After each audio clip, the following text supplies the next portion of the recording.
Unacademy के plus platform पे पाइए फुल लेंथ के mock test for CSIR UGC NET जो कि स्टार्ट हो रहा है आपका 2 अक्टूबर 2021 से। यहाँ पे आपको फुल लेंथ के जो मॉक टेस्ट मिल रहे हैं ये CSIR UGC नेट में कौन कौन से सब्जेक्ट के लिए मिल रहे हैं, life sciences, physical sciences, mathematical sciences and chemical sciences. So ये आपके लिए अच्छा चांस है कि आप अगर एग्जाम में एक्सेल करना चाहते हैं तो फुल लेंथ के मॉक टेस्ट जो है अगर आप प्रिपेयर्ड हैं तो ले सकते हैं। सारे जो सब्जेक्ट हैं life sciences, physical sciences, mathematical sciences, chemical sciences, जैसे कि मैंने बोला, इसके लिए आप जो है एनरोल कर सकते हैं। इसका लिंक जो है इस टेस्ट सीरीज का आपको इस वीडियो के डिस्क्रिप्शन में मिल जाएगा। आज ही एनरोल कीजिए, एनरोलमेंट का लिंक भी जो है इस वीडियो के डिस्क्रिप्शन में है।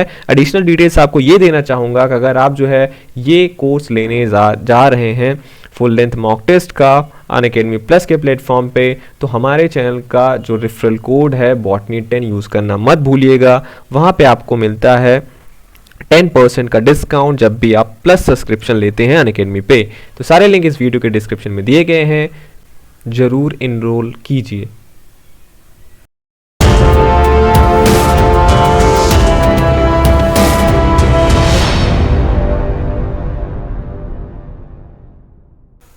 Hello friends, welcome to channel masters of botany. मैं हूं आपका दोस्त विनय कुमार सिंह। राजस्थान का जो अभी PSC का पेपर हुआ था असिस्टेंट प्रोफेसर का, उसका जो पेपर फर्स्ट था बॉटनी का, उसका हम क्वेश्चन सॉल्व करा रहे थे, उसका एक्सप्लेनेशन दे रहे थे। क्वेश्चन नंबर 80 तक का क्वेश्चन जो है हो चुका था। क्वेश्चन नंबर 81 से इस पार्ट में हम देखेंगे the uppermost zone of atmosphere of earth where short wave UV radiations are absorbed is. तो आपको पता होना चाहिए कि जो हमारे अर्थ पे यूवी रेडिएशंस को बचाने वाला जो जोन है वो कहाँ पे है, स्ट्रेटोस्फीयर में है। और वो ओजोन का जो आप पढ़ते हैं लेयर है, ओजोन लेयर ही हमारा जो है हमें यूवी रेडिएशन से बचाता है। ओजोन एक ट्रोपोस्फेरिक ओजोन होता है जो कि एज अ पोल्यूटेंट है, सेकेंडरी पोल्यूटेंट है, और स्ट्रेटोस्फेरिक जो ओजोन है वो आपका प्रोटेक्टिव नेचर का होता है। तो जो ये यूवी रेडिएशन से बचाएगा वो कौन सा होगा, थर्ड कहाँ पे होगा, स्ट्रेटोस्फीयर में। तो इसका थर्ड सही है। क्वेश्चन नंबर 82 पे आते हैं। Select the correctly match pair of the process and it's causative species using the codes given below.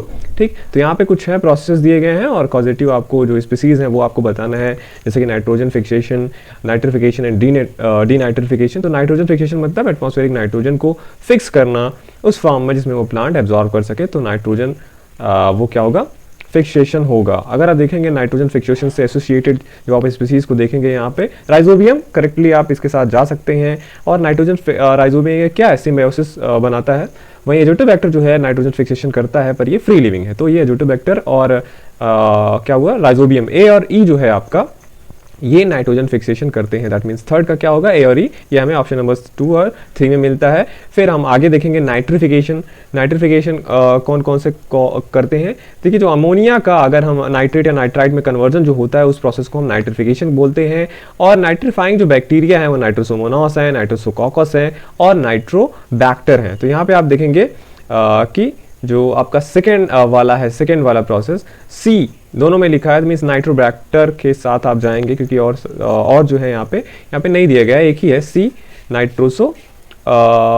Nitrobacter दिया है। नाइट्रोसोमोनास भी वहीं का है, उसी से है, ठीक है, उसी से एसोसिएटेड। और पहला अगर देखेंगे डीनाइट्रिफिकेशन, तो जो डीनाइट्रिफिकेशन है ये थायोबैसिलस, माइक्रोकॉकस और स्यूडोमोनास, एक्रोमोबैक्टर ये सब करते हैं। यहाँ पे स्यूडोमोनास है जो कि करेक्ट होगा इसके लिए। बाकी यही कॉम्बिनेशन जो है ऑप्शंस के यही करेक्ट है। 82 का थर्ड। 83 पे आते हैं। Consider the assertion and reason. Assertion क्या होगा आपका, the available energy of an ecosystem decreases with the length of food chain. और इसका रीजन क्या है, at each transfer of energy in food chain large proportion of the potential energy is lost as heat. पर यहाँ देखेंगे आपका जो available energy है इकोसिस्टम का वो जैसे फूड चेन का जो लेंथ होता है वहाँ पे डिक्रीज होती जाती है। इसके लिए लिंडमैन ने 10% का जो वो दिया है, 10% लॉ भी दिया है इसके लिए। और रीजन इसका दिया है कि at each transfer of energy in food chain large proportion of the potential energy is lost as heat. तो 10% जैसे कि एज अ रूल लॉस्ट होता है, यहाँ पे एनर्जी लॉस्ट होता है, पर मैं ये पोटेंशियल जो वर्ड है यहाँ पे स्पेसिफिकली यूज हुआ है, इसके बारे में कहीं कोई सोर्स नहीं बताता कि पोटेंशियल एनर्जी है। तो इस हिसाब से हम ए को ट्रू मानते हैं और आर को फॉल्स मान के चलते हैं। ठीक, कि इसका जो आंसर की आएगा तो यहाँ पे फर्स्ट वाला ही होगा। ठीक, क्योंकि पोटेंशियल जो एनर्जी है ये कहीं पे हमें सोर्स नहीं मिलता है। क्वेश्चन 84 पे आते हैं। Match the type of the ecosystem service. Column first में है इकोसिस्टम सर्विस के टाइप। आप देखेंगे जो इकोसिस्टम सर्विसेज होते हैं उनको मेनली 4 भागों में डिवाइड किया गया है। एक प्रोविजनिंग सर्विसेज, दूसरा रेगुलेटिंग सर्विसेज, तीसरा supporting services and the fourth one is cultural services.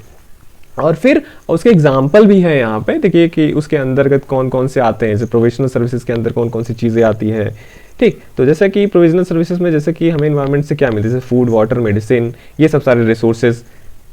ठीक, और अगर रेगुलेटरी सर्विसेज में आएंगे तो ये सब जैसे फॉरेस्ट जो होता है, क्या होता है, टेरेस्ट्रियल एनवायरनमेंट जैसे होते हैं, जैसे फॉरेस्ट, एयर क्वालिटी, ये सब इन सब में हेल्प करता है, सॉइल इरोजन में हेल्प करता है। वही सपोर्टिंग सर्विसेज में आएंगे तो जैसे कि हैं हमें हैबिटेट प्रोवाइड कराते हैं लाइफ फॉर्म्स के लिए, बायोडाइवर्सिटी रिटेन करते हैं, न्यूट्रिएंट साइक्लिंग वगैरह है। कल्चरल सर्विसेज में देखेंगे तो जो हमारा ये है natural elements, landscape, mountain, caves, ये जो आर्टिस्टिक पर्पजेस के लिए या कल्चरल चीज़ों के लिए जो भी है कंसीडर किए जाते हैं, जैसे कुछ सेक्रेड भी चीज़ें हुई, तो ये सब सोशल सर्विसेज में आते हैं।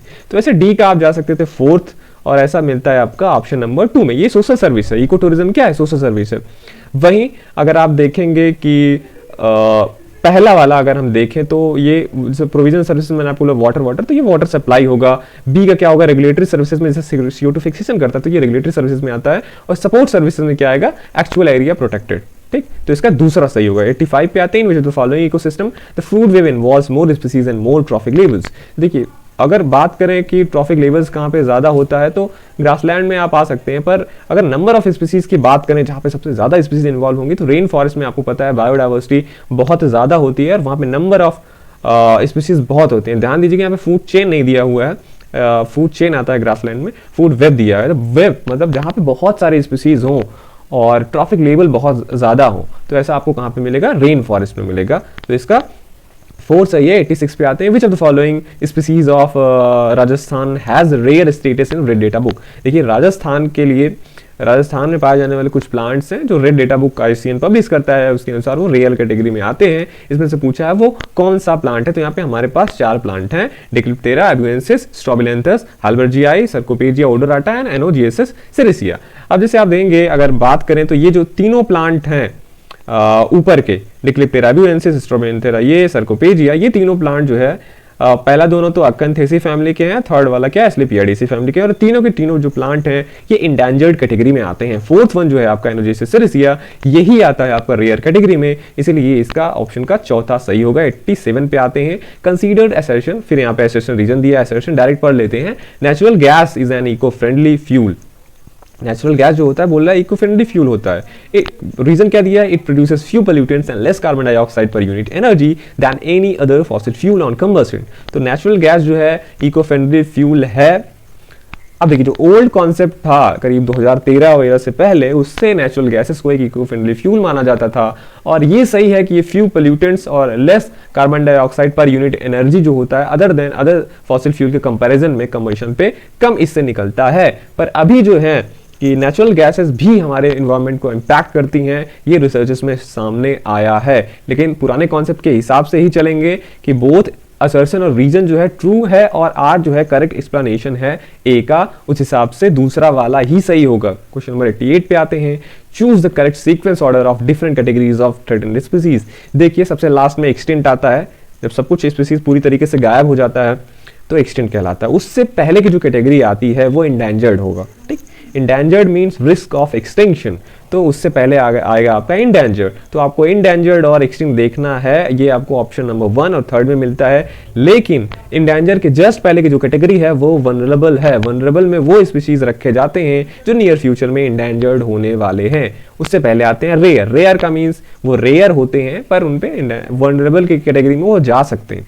ठीक, तो इसीलिए पहला वाला ही सही होगा। 89 पे आते हैं, as per the April 2018 update of UNESCO man and biosphere programme जो है इनका, how many biosphere reserves of India are a part of world network biosphere reserve. देखिए अगर बायोस्फीयर रिजर्व की बात करें तो टोटल इंडिया में 18 बायोस्फीयर रिजर्व्स हैं और इनमें से 11 बायोस्फीयर रिजर्व जो हैं वो इंटरनेशनली रिकॉग्नाइज किए गए हैं। और सबसे पहला जो है आपका वो biosphere reserve Nilgiri biosphere reserve है। इसके अलावा गल्फ ऑफ मन्नार, सुंदरबन, नंदा देवी, नॉकरेक, पंचमढ़ी, सिमलीपाल, अचानक कमर और अमरकंटक है, ग्रेट निकोबार, अगस्त हिमालय, कंचनजंगा है। और ये कंचनजंगा सबसे लास्ट में ऐड हुआ 2018 में ही। ठीक, तो टोटल इस हिसाब से 11 है जो आपके बायोस्फीयर रिजर्व वर्ल्ड में रिकॉग्नाइज्ड है। क्वेश्चन नंबर 90 पे आते हैं। अब देखिए यहाँ पे एक एनवायरमेंटल इम्पैक्ट असेसमेंट है आपका टॉपिक, उससे ये क्वेश्चन आया हुआ है। इसमें बोला है कि यहाँ पे कुछ स्टेप्स दिए गए हैं, scoping, analysis, mitigation, EIA report and review.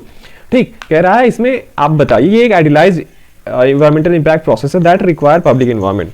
अब यहाँ पे ये जो ABCDE दिया है इसमें से आपको बताना है किन में पब्लिक का इन्वॉल्वमेंट होता है। देखिए ये जो इन्वायरमेंटल इम्पैक्ट एनालिसिस है इसमें कुछ चीज़ें होती हैं जहाँ पे जो अथॉरिटीज़ हैं वो काम करती हैं और कुछ जगह पे पब्लिक का इन्वॉल्वमेंट होना ज़रूरी है।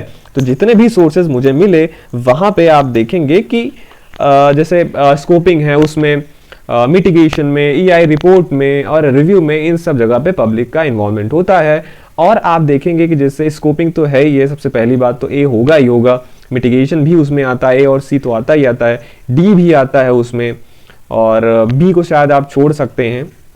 ठीक, स्कोपिंग, मिटिगेशन, EI रिपोर्ट तो ये तो मिलता ही है। तो उस हिसाब से शायद जो है इसका चौथा ही ऑप्शन करेक्ट है, और भी ऑप्शन इसके थर्ड वाले के साथ भी हम शायद जा सकते हैं।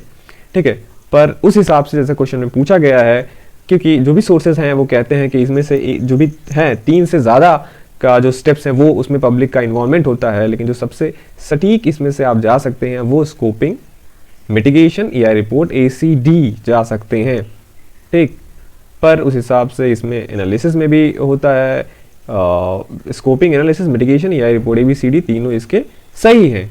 ठीक है, ये उतना पढ़ाया जाने वाला टॉपिक नहीं है हर जगह पे, इसलिए इसमें कंफ्यूजन है, फिर भी आप 3rd या 4th के साथ में जा सकते हैं। क्वेश्चन नंबर हम आते हैं 91 पे। ठीक, 91 पे आते हैं, कंसीडर द असर्शन, फिर से असर्शन और रीजन है। असर्शन क्या है? Black carbon contribute to the global warming, and reason इसका क्या है कि black carbon behave like a black body. Black body से हमारा यहाँ पे क्या मतलब है कि जो ब्लैक बॉडी है ये एक फिजिकल बॉडी होती है जो एब्जॉर्ब कर लेती है सारे इलेक्ट्रोमैग्नेटिक जो रेडिएशन उस पर पड़ते हैं, वो उसको हम क्या बोलते हैं? Black body. और ये भी सही है कि जो ब्लैक कार्बन है वो ग्लोबल वार्मिंग में कंट्रीब्यूट करता है। सो यहां पे क्या होगा? Both A and R are true and the R is the correct explanation of A. That means black carbon contribute करता है ग्लोबल वार्मिंग में because it behaves like a black body. Question number 92 पे आते हैं, select the incorrect statement. 4 statement है, आपको incorrect वाला choose करना है। कह रहा है overall biodiversity increases towards equator. Incorrect choose करना है। पहला वाला ऑप्शन सही है, जब आप इक्वेटर की तरफ जाते हैं तो बायोडाइवर्सिटी इंक्रीज होती है, पोलर रीजन की तरफ जाते हैं तो बायोडाइवर्सिटी डिक्रीज होती है। B, biodiversity is more in temperate region than in tropic region. ये गलत है, यही इनकरेक्ट स्टेटमेंट है इसमें, क्योंकि बायोडाइवर्सिटी जो है टेम्परेट रीजन, जैसे पोलर वोलर एरिया जहां पे ठंड पड़ता है वहां पे बायोडाइवर्सिटी कम होती है, वहीं ट्रॉपिक रीजन में बायोडाइवर्सिटी ज्यादा होती है। थर्ड पे आएंगे तो biodiversity is more in tropic than in temperate region, ये भी सही है। ये तो ऑप्शन नंबर 2 का उल्टा ही है, बायोडाइवर्सिटी क्या है? ट्रॉपिक में मोर है than in temperate region. Fourth one is biodiversity is least in polar region. It is also true that biodiversity is least in polar region. So the incorrect statement of this question is option number 2। 93 पे आते हैं, soil pollution किससे होता है पूछा है। Modern technologies in harvesting, integrated pest management या forestation, तीनों से नहीं होता है। Soil pollution is actually caused by industrial and mining waste. So the correct option is 4। 94 पे आते हैं, match the various day observe. Column first में क्या है? इंपॉर्टेंट डेज दिए गए हैं और उसका क्या है? उनके डेट्स दिए गए हैं। कॉलम नंबर 2 में आपको उससे मैच कराना है। सबसे जो पॉपुलर है इसमें वो क्या है? वर्ल्ड एनवायरमेंटल डे, जो आपको मनाया जाता है 5 जून को। तो डी का क्या होगा यहाँ पे? डी का होता थर्ड। ये थर्ड वाले ऑप्शन में ही है, आप इसके साथ बेझिझक जा सकते थे। वैसे उसी हिसाब से क्या होता है, वर्ल्ड बायोडाइवर्सिटी डे है, ये कब मनाया जाता है? 22 मई को। बी, वर्ल्ड वेटलैंड डे 2 फरवरी को। वर्ल्ड वाटर डे क्या है आपका? 22 मार्च को। और वर्ल्ड एनवायरमेंटल डे मैंने बताया ही। अर्थ डे आपका कब होता है? 22 अप्रैल को। उस हिसाब से ये थर्ड ऑप्शन सही है, क्लियरली एकदम। सुपर बग क्या है? Use for bioremediation of oil spillage. कि जो सुपर बग है जिसे बोला जाता है ऑयल स्पिल्स के बायोरिमेडिएशन में यूज होता है, ठीक, तो वो कौन सा है?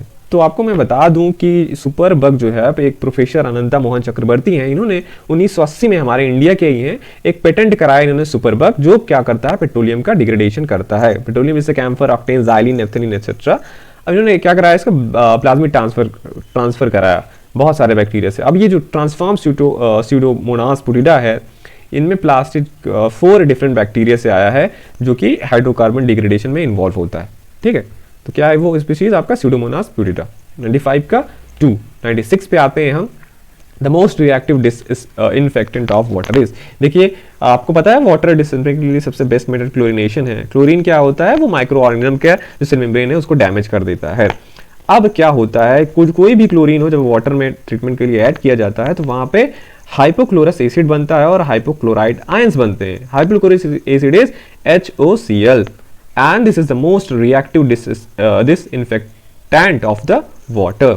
यही करेक्ट इसका आंसर होगा 4। 97 पे आते हैं, the number of main primary centres as recognised by Vavilov in 1935 in the phytogeographical basis of plant breeding is 97 में जो है 1935 में जो वो थे आपके वेविलॉव ने, इन्होंने मेनली जो है 8 प्राइमरी सेंटर्स, इनका सेकेंडरी सेंटर्स भी हैं, ये याद रखिएगा। इन्होंने 8 प्राइमरी सेंटर बताया था, Chinese centre, Indian centre, third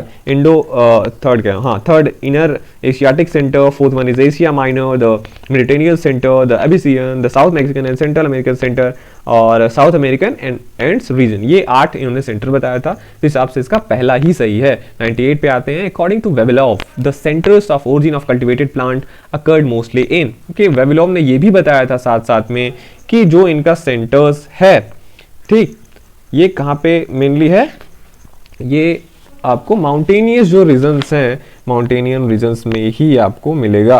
वेविलॉव ने बोला था क्या, as a rule the primary foci of crop origins were in mountainous region characterised by the presence of dominant alleles. ये उनका वो था, उन्होंने ये बोला था, तो उसमें उन्होंने माउंटेनियस रीजन्स को किया है, ठीक है, मतलब इसके बारे में उन्होंने बात किया, तो इसका थर्ड ही सही होगा। 99 पे आते हैं, यहाँ पे कुछ बॉटनिकल नेम दिए गए हैं, ये बॉटनिकल नेम है, थार डिजर्ट के हैं ये, और कॉलम सेकंड में उनका लोकल नाम दिया हुआ है, आपको इससे मैच कराना था, तो ठीक है।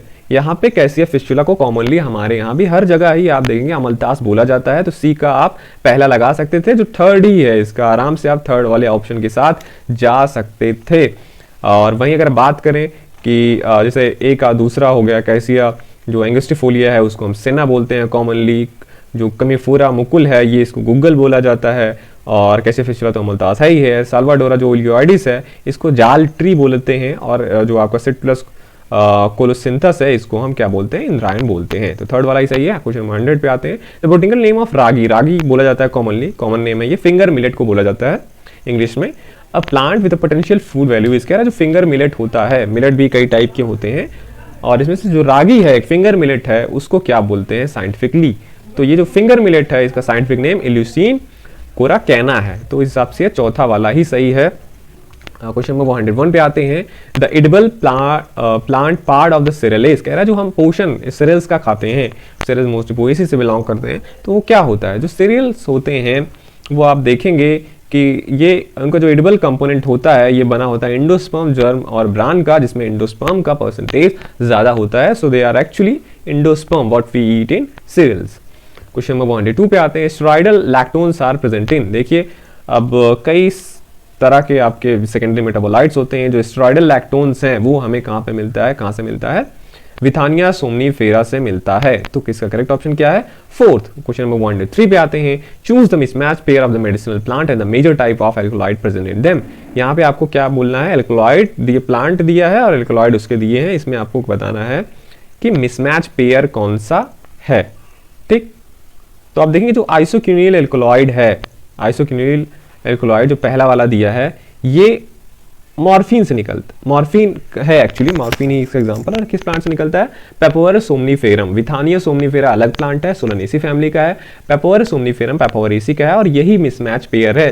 सिंकोना का जो एल्कोलॉइड है, क्यूनिडोल एल्कोलॉइड है, ये किससे निकलता है, सिंकोना ऑफिसिनेलिस से। रॉल्फिया से जो निकलता है इंडोल एल्कोलॉइड, रॉल्फिया क्या है ये, एर्गोमेट्रिन करके है ये, ठीक। और अगर बात करें इसका ट्रोपेन, अट्रोपा जो है ट्रोपेन एल्कोलॉइड इससे निकलता है ये, तो इनकरेक्ट क्या है, विथानिया आइसोक्विनिल एल्कोलॉइड।